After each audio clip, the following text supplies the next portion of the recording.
The Supreme Court has cleared the way for the Trump administration to move forward with its mass layoffs of federal workers. The justices today lifted a lower court order that had blocked layoffs at dozens of agencies. The Trump administration has been working to reorganize and downsize the federal government under the White House Department of Government Efficiency, also known as DOGE.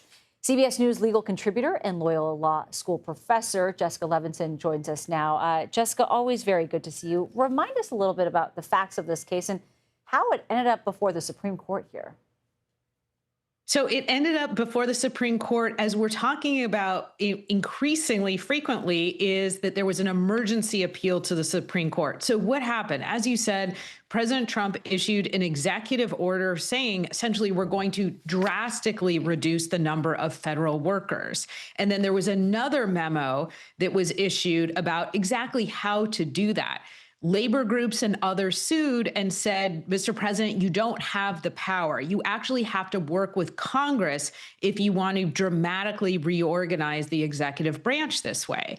And there was an initial win by those challenging the president's executive order in the trial court at the district court. The district court judge said, at least for now, to the challengers, you're right, Mr. President, you cannot implement these plans. Let's put these plans on hold. The Trump administration then appealed up to the Ninth Circuit, that's the Intermediate Court of Appeals, and said, let us move forward. The Ninth Circuit, in a divided decision, said no. The Trump administration, in an emergency appeal, then went up to the Supreme Court. That's the ruling that we're talking about today. And the Supreme Court essentially lifted the lower court's pause, meaning that the restructuring can move forward while this case plays out. So what does that mean exactly about what kind of federal workers will be affected by this? And do we have a sense of how soon that would happen? So we're talking about federal workers from 12 different agencies. So we're talking about potentially, my understanding is not just tens of thousands of workers, but actually up to 100,000 different workers. This would be a significant restructuring of the executive branch. And again, the underlying question is whether or not the president has the power to do that without working with Congress. The president tried to do this during the first administration by working with Congress. Congress wasn't willing to do that, and therefore now the president is trying to do this by himself. How quickly could this happen?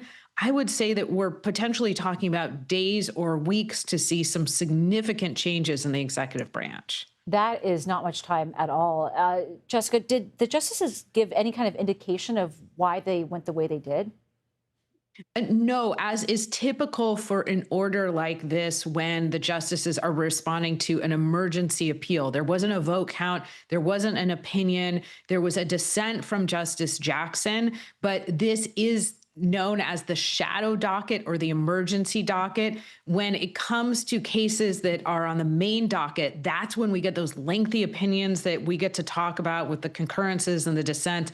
This was just a quick order of we're lifting that stay, go ahead, and the Trump administration can move forward with their plans again while the case plays out. And Jessica, I know that you had mentioned that action could be taken on this really in just a matter of days or weeks. Is there anything else that we should be looking out for when it comes to the legality of this case?